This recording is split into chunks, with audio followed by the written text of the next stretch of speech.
All right, we're gonna start casing these windows, trimming them, whatever you wanna call it.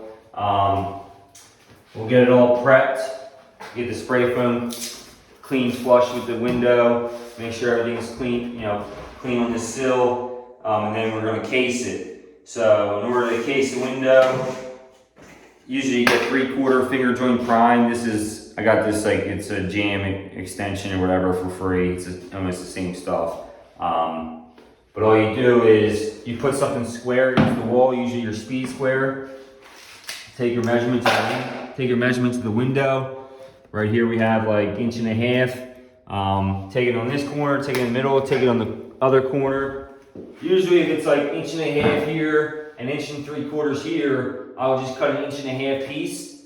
Make sure this is flush to the sheetrock, and then you have a little gap on this back side. We'll just caulk that later. Not that big a deal. Now if it's like 1 inch difference, you're gonna have to rip that down, or you're gonna have to, scribe it, whatever you're gonna have to do to kind of make it so it's not such a big gap. But most of the time in these smaller windows, you won't have that big of a problem. So we'll do that, we nail that down, and then we'll take our measurements for the trim.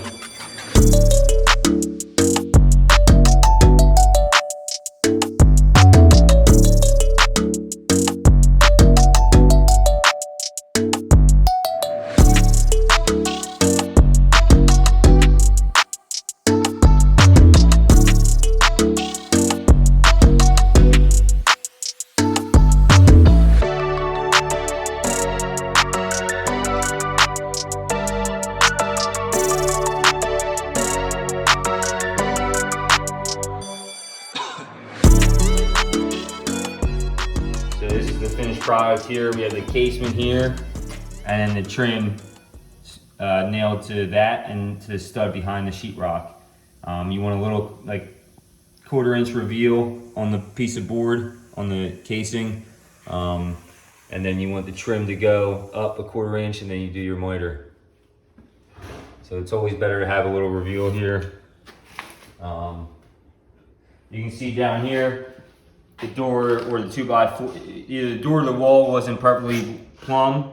So I have like 1.5 inches down here and 1.75 inches down there. So I just cut my board to 1.5 inches. Now I have that little gap there, and I can caulk that gap later. As long as it's not too big, you can get away with that. So. And what do we do? Fill these holes with the wood putty? Wood putty or spackle paste. If there's any of the nails sticking caulk out. It. Sometimes I'll caulk these miter joints if they're real big or whatever. There's some tricks on getting the miter joints perfect. Cutting it up on an angle so the backside doesn't hit, or sometimes I'll nail them together up here and then nail it to the wall. Sometimes you can put a shim behind there to pop it out a little bit, because if the wall bumps out on, or if the wall goes in on you or something. So there's a bunch of different tricks that you can do. This is generally the finished product, and then it gets painted. Yeah. Nice matte, or no, it's like a gloss, right? Normally. You go semi-gloss on trim. Semi-gloss on trim. And then my floor guy, we just slammed it to the floor here. But my floor guy, when he puts his floor down, he's gonna come in and undercut all them jams afterwards. So he gets his floor underneath of it. Hey Bob Vila, what do we got going on here? The house we had on the show, yeah, that was Pecky Cypress. Thanks, Bob. I believe that's 2 points for Mr. Vila.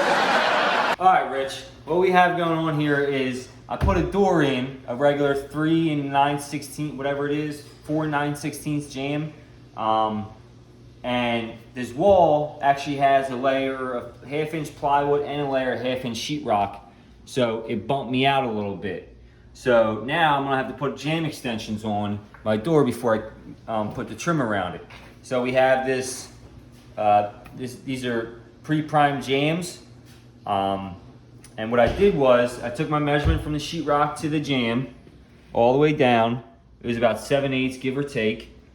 I ripped my piece to 7/8, and now I'm gonna put it up against there. So you just extend the jam a little bit. And then what I'll do is, I left the shims a little long, because sometimes you get away with using the shims to nail into. But what I'll really nail into, if you look over here, is right into that jam. So if you see on this side, this is kind of the finished product. In terms of putting the bevel, I usually like to put the bevel out, and then this part, you can kind of caulk that part, and once it gets painted, you don't really notice it that much. But that's one of the options if you have a bigger than 3.5-inch wall or 4.5 finished wall, you can extend that jamb. So what I did, I only brought it to here, and on this top one, I'll nail it there, and then I'll nail it down into that, hopefully. We'll see if that works, but that's a good way to extend your jamb, so now I can trim it and not have a 7/8 gap of caulk I gotta put in.